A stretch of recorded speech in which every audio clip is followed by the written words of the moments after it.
अस्सलाम वालेकुम दोस्तों, welcome to my YouTube channel.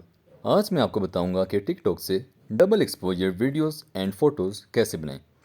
आपने अपना टिकटॉक सबसे पहले ओपन कर लेना है और इसके लिए लाजमी है कि आपका अकाउंट बना हो।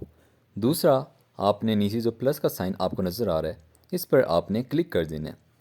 प्लस के साइन करने के बाद आपके सामने नीचे टेम्पलेट्स का ऑप्शन नज़र आ रहा है, वहाँ पर जाना है और आपने टेम्पलेट्स को आगे करना है और 40 नंबर टेम्पलेट डबल एक्सपोजर का है। ये आप देख सकते हैं, डबल एक्सपोजर मेरे सामने आ गया। नीचे आपने डाउनलोडिंग अगर आपकी नहीं हो तो आपने कर लेना है और टेम्पलेट को क्लिक करके नीचे से अपनी फ़ोटो चूज़ कर लेनी है। अभी मैं एक फ़ोटो चूज़ कर रहा हूँ और ओके का बटन दबा रहा हूँ।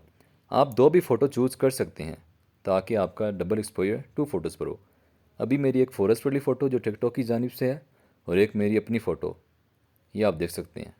अगर आप चाहते हैं कि आपके एक्सपोजर ब्लैक कलर का हो तो आप सेकंड पिक ब्लैक चूज़ कर लें। अब आप नेक्स्ट के बटन पे जाएं और कुछ भी लिख कर अपलोड कर दें, हैशटैग डाल के।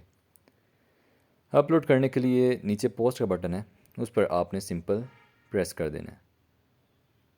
उम्मीद है दोस्तों आपको मेरी वीडियो अच्छी लगी होगी। चैनल को लाइक और सब्सक्राइब करना मत भूलिएगा। शुक्रिया।